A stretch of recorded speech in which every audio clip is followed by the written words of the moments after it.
So, I just watched Mission Impossible Fallout with Henry Cavill. Long story short, it was okay.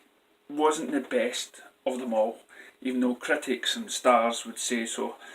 And it was a film where I just kept on thinking Henry is Superman, and the moustache and the Justice. Like I said many times, I would feel on before I'd seen the film, but I just honestly didn't think the film was hard hitting. I found myself drifting off, thinking about other things, and then at the very end, that's when it really got changed the momentum. But I just thought Henry Cavill was just being put in that film just to make Tom Cruise look good.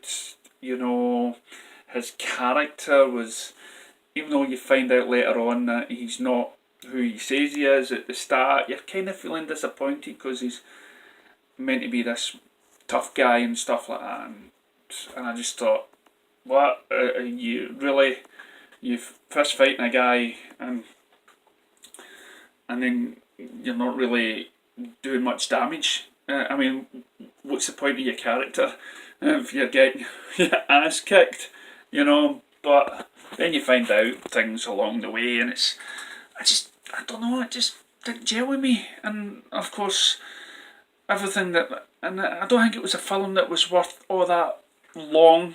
I mean, I know Tom Cruise thing with his foot and everything else, and you know, respect to all the people that made the film, but to me it was just a standard film. There wasn't one bit in the film that got me going, oh, you know. And the fight scene in the bathroom, that was very, very, very short and very disappointing. Anyway, so I was in the magazine shop, and you ever noticed that most of the magazines, when they say films to look out for 2019, hardly any of them have got a picture of Shazam on it. They've got the woman Captain Marvel, they've got maybe a Spider-Man or a Pokemon there, but that was about it. And I was saying, excuse me, where the heck is Shazam? It's one of the most anticipated, you know, people are raging about the trailers more than they are Captain Marvel. So I looked in this Sci-Fi Now magazine, and there it is, Aquaman, 3 stars out of 5. I mean, I don't think I want to read this. So I read it.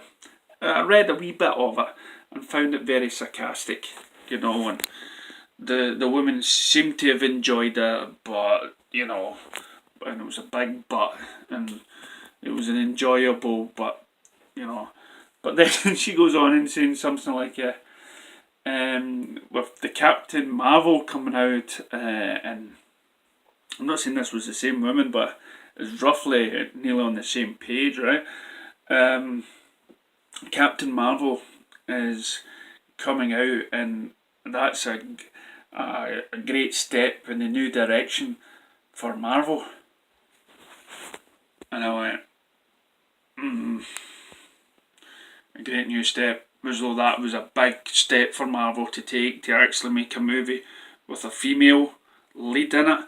Or are you talking about that, you're, like I said in my last video, about joining the dark side, joining the way Disney's doing to Star Wars, and making it a very feminist sort of movement? Is that what you mean by your new direction? You know, I'm sorry, but Marvel for me can't go in any other direction, because, you know, they've used up basically most of the storylines, and this is where the DCU or the DC, whatever universe you want to call it, whatever they decide to frame their superhero movies, this is where they can come in and have a step in the right direction by having all these maybe Elseworld movies on this side, or connected storylines to other heroes on this side, and bring them all out together. To me, that's a step in the right direction, because it means diversity.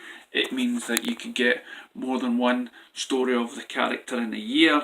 You can have like one Joker movie, then you can have a Suicide Squad with a different Joker, or you can have a Superman Red Krypton and a Superman film that's got to do with what's been going on previously. That's a step in the right direction. That's initiative.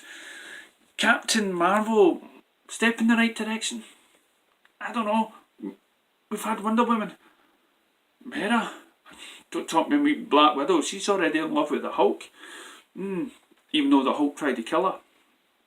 So, is there a magazine today that you would actually pay money for or listen to? Because, lo and behold, Aquaman is just about passing The Dark Knight Rises. Okay? The Aquaman is putting the two fingers up to critics. So should we actually buy these magazines with their critical reviews of sci-fi heroes or movies and whatnot? Or should we just basically buy them and then just look forward to the movies without these critics or without these rags of magazines?